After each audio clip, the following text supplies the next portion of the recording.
no brakes, no tires. We are out of the points. That Honda partnership's really interesting for next season and what Ricciardo's going to do. Yeah. But if the rumors are true, Ferrari don't really want him. I think his options are sort of running out because I highly doubt he's going to go to McLaren, and he shouldn't.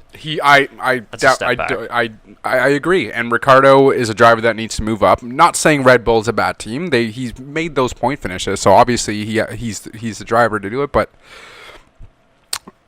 I mean, I don't want to see him go to McLaren. But if McLaren makes those improvements to their car, I would love to see Daniel Ricciardo bring them back to what McLaren used to be. True. Yeah. No, I agree, but it's always a question, right? I mean, the last 5 years, McLaren's just been, plummeting. Yeah. Really, year after year. So if you're Ricciardo, you're, 28, 29, and you're looking to make that next step to really compete for a championship, I don't think that you want to go to a team that's just trying to figure things out. Well, exactly. And if I was Ricciardo at 28, 29, I want to go to a team that I'm going to be staying at for the next 5 to whatever many years where I'm going to be winning.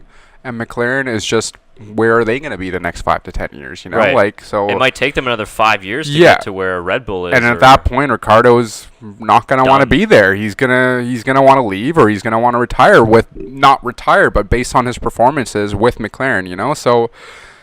Yeah, McLaren would need to make the improvements this year, and we would need to see the change by the end of the year before I want to see Ricciardo in a McLaren suit. So yeah, he's expressed before that he doesn't want to race into his late 30s. So I think probably by 34, 35 he would be done. Yep. So yeah, I mean, for him just to go to McLaren just because they offered him $20 million a year, I mean. He does get underpaid at Red Bull because Verstappen got that big new contract, and he does deserve to get a nice paycheck. But there's some drivers that you can tell race for a lot of the money, Hamilton. But I don't see Ricciardo as that type of driver. I think out of all of them, I don't see Vettel and Ricciardo as the two drivers that race just for the money. Right. Yeah. I mean. For sure, Hamilton, it's a part of it for him. I think that he loves the glamorous lifestyle as well.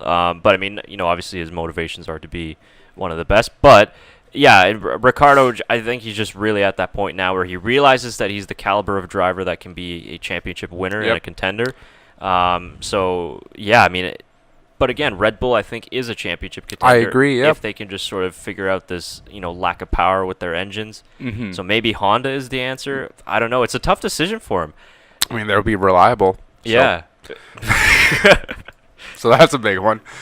I would hate to be in his spot because I think maybe he was expecting Ferrari to give him an offer early in the season. And you know what? He probably wanted to be partners with Vettel again at that point. They had a great partnership when he was at Red Bull. So he's hoping for it. But like we've said the last two episodes, if Leclerc steps up, which he sort of has this race, we might see Ferrari. We might see him in a Ferrari shirt instead. So maybe, who knows? But Danny Ric, if you're listening, don't go to McLaren. That's the main point. Don't do it. Or else you're going to be racing in Indy 500s and Le Mans.